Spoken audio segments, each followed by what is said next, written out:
Hi everyone, I'm here to talk today about Gitflow Design, which is a Git workflow for designing open source projects. I think it can be a bit technical. It will depend a little bit on your knowledge of Git. I'll try to give some examples.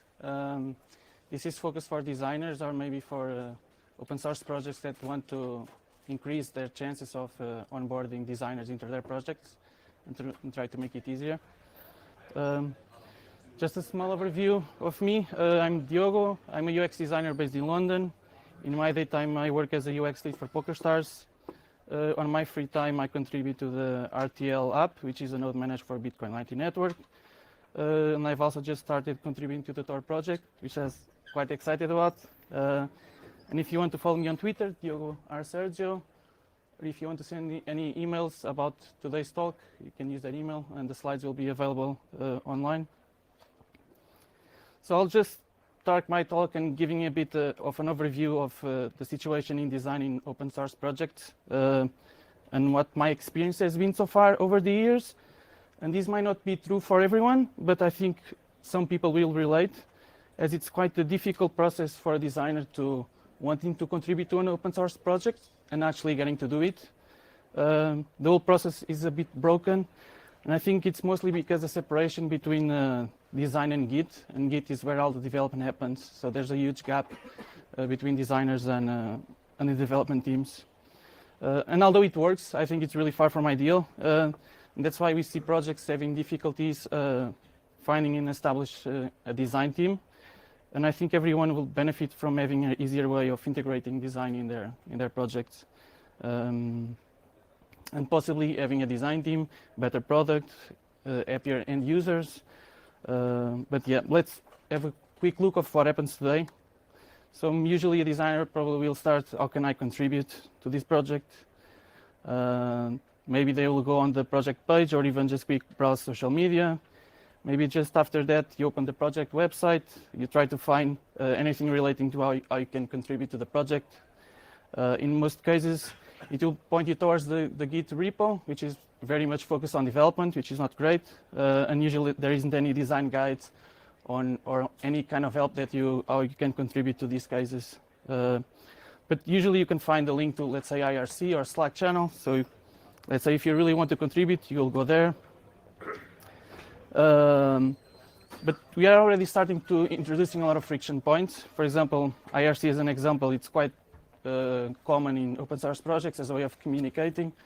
But for designers, they might not know what IRC is, or they don't know IRC. So if you want to onboard users, this might be a drop-off point because they don't care or they wanted to contribute, but it's so much effort that they just go away. But let's say that you really want to contribute to the project. You actually create the account. You mention on the channel that you are looking to help with design work. Maybe because of different timelines, no one's there to talk to you, so you'll have to wait. But let's say, on the good case, that someone is there. They might point you into another channel, maybe a design channel, or they might point you to speak to like a design lead, which is in charge of design, so they can tell you a bit more about that. So let's say you get in touch with that person, or you join the channel, and probably again you will have to wait because the communication we are depending on humans, and it's not always easy to coordinate. So I think by this point, people might be tired of waiting. It's quite a complicated flow, join IRC, waiting for someone. And if the stars do not align and everything goes smoothly, this can be another drop-off point. So we are already having a lot of friction points. But let's say that the designer managed to speak with let's say with the designer in charge or join the channel. Then comes another barrier. You'll need to give you like an introduction of how things work. Tell you the location of the design assets. If you are lucky, they will be using some sort of cloud storage, Dropbox, Google Drive. If you are unlucky, probably they are using local files, so you need to ask the designers for files, which is another break-off point. And then when you finally get the files, you end up seeing that they are from proprietary software. You don't have license to use that software. So you'll have to ask maybe for someone to export the files to you, and that's just more issues. But let's say you get all these, you get the files,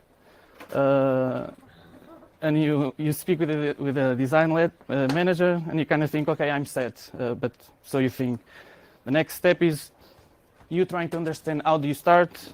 Usually there isn't a standard workflow. You just need to talk with people. What needs to be done? What is the team working on? Is there a roadmap? Is there a ticketing system?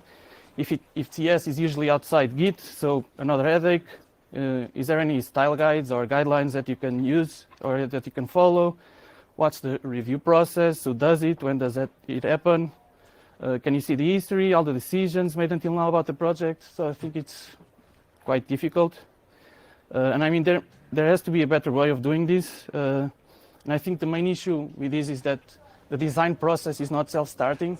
You are depending on a lot of factors. And he has quite a few human dependencies, so you'll need to wait for them, and I think that can be a point of failure as well.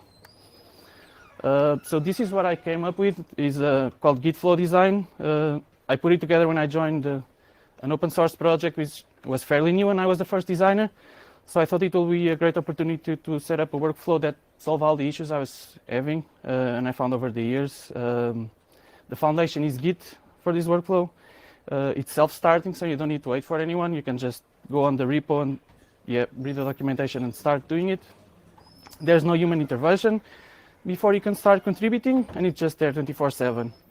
It relies heavily on documentation and on the workflow, but I think that's a good trade-off.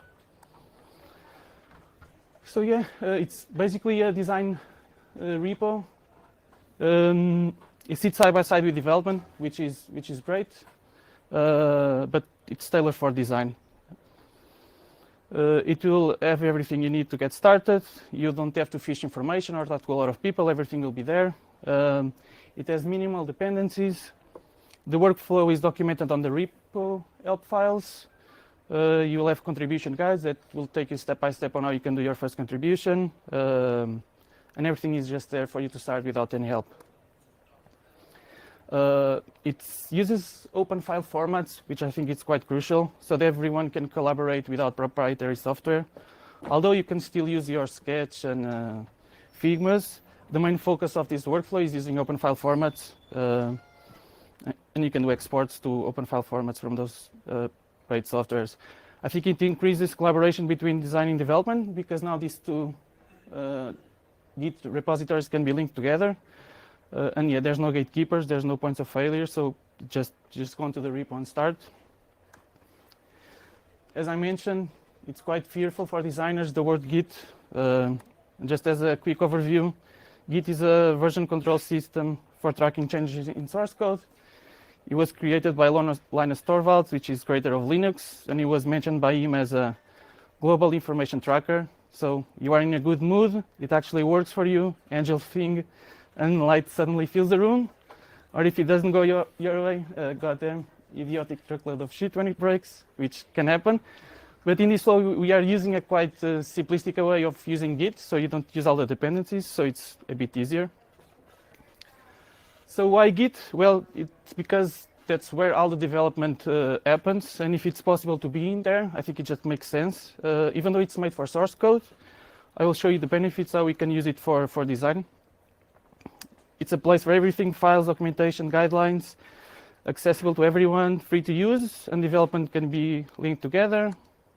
It has controlled versioning for your design files, so no more final. It has auditable history, so you can just look at all the decisions taken over the year, what was the discussion, the why, and the reasons. So that's quite helpful. There's no loss of information. The review process is open to everyone, happens in the open, nothing goes behind the scenes. The issue system can be linked together directly to the development repo and vice versa. So an issue created in the development repo can trigger an issue on the design. So this creates a lot of seamless work between development and design teams. And you get all the benefits from Git, task management, and project management tools. It relies heavily on a good folder structure when you organize the project. This is just an example of what I use. But the main focus here is just that we have the design folder, and then we have each feature that you work on as a subfolder, and then you have UX and UI, or others if you need. Key important points in is that we have the UX and UI and we have the exports.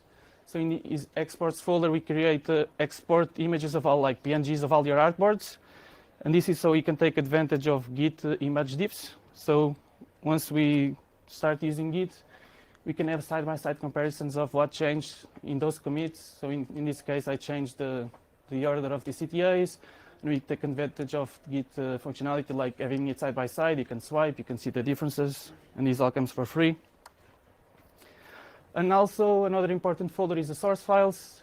So we keep a folder for proprietary software because we want to keep all the information, so nothing is lost, like Sketch or PSD. But the main focus is creating these open file format folders, for example, SVG, and Aura for open raster. So yeah, this is an example of open file formats of SVG, vector file created by Inkscape, open source, or Aura, for example, which is an open raster files for GIMP instead of Photoshop. They are both based on XML, which means that they are essentially source code. And this means that they can be tracked in Git and used for versioning control. So what developers have for their files, we can now use for design. And you might think that it's starting to look quite complicated, but I think you have a little bit of work when you set it up, but then it just runs, and the more you do it, it becomes quite second nature. And I also think that designers can learn Git. And I dare to say that designers working for open source projects need to know Git. And I mean, it's like any other tool that you learn. I mean, we jump from Sketch to Figma, we learn all these tools. But when the word Git comes into conversation, everyone, ooh, so scared. And I think it might be like this in the past because Git was very command line focused. You had to go onto the terminal and type your own commands. So it was very techy. But this day and age, you have desktop applications that do all the work for you with really nice user interfaces. So I think there's no excuses not to learn it. Gitflow Design is based on a branching model. This is becoming a bit technical about Git, but this is, for example, an overview of the workflow. We have the master branch that records all the history, and we have the design, which serves as an integration branch for all the features. So I'll just give a quick run through of the process. We start with master and design. Let's say I want to work on UX for feature 1. Feature 1, I create a branch. I'll give it UX feature 1 name. It's based off design. I'll go and start working on my files. I'll commit and push so everyone can see and give me feedback. Once I'm happy, I create a pull request. This notifies the design team. If the design team is happy with the work, they merge it onto design. At this point, UX is done for feature 1. So this means that the UI work can now start. Someone picks up the UI. They create another feature branch, UI feature 1. They start working on it. They commit. They create a pull request, and they want the work to be reviewed. It goes to the design team. Everything was OK. It gets merged onto design. At this point, both UX and UI for that feature were signed off, and they are on the design branch. So now the design team can create a pull request and merge it onto the master.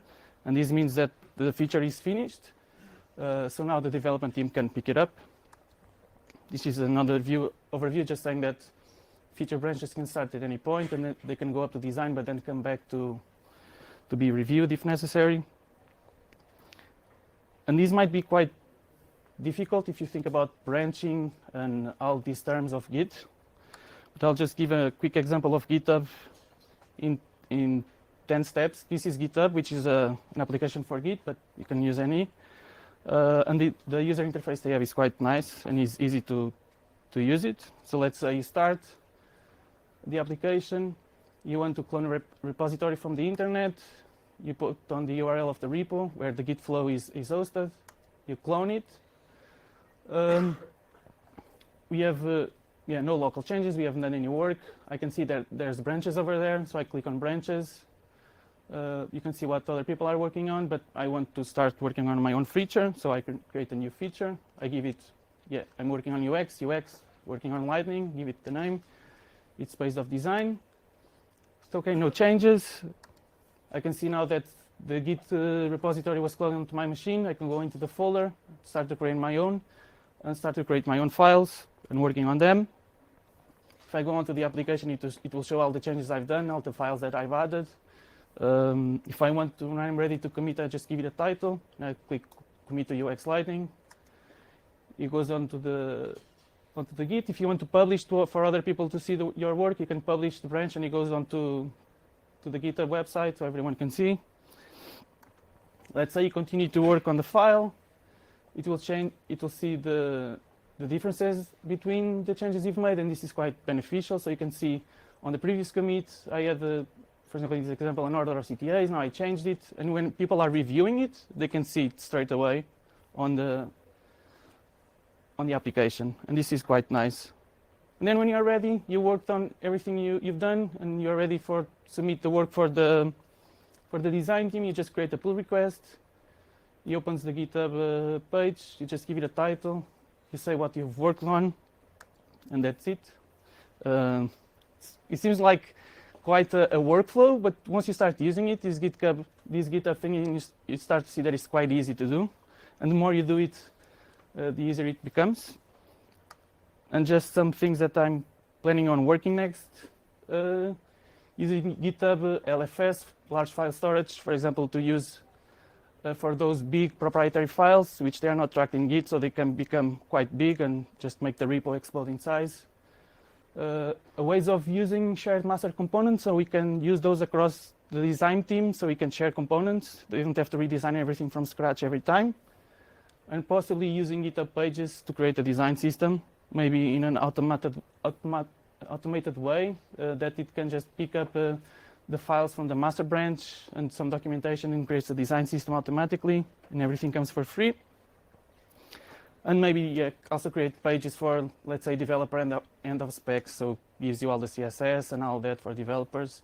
So yeah, and that's it. It's quite a complicated flow, but I think it brings a lot of benefits because everything stays in Git, and we are trying to get design and development come close together. So I think, yeah, it's beneficial. Thank you. We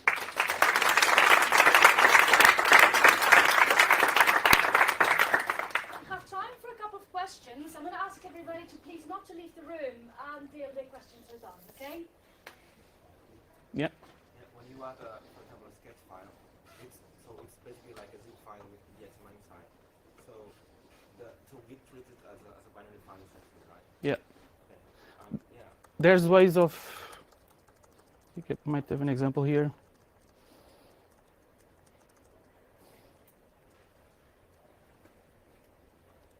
No, but yeah, sketch files, for example, is proprietary. Although, and I explained this in the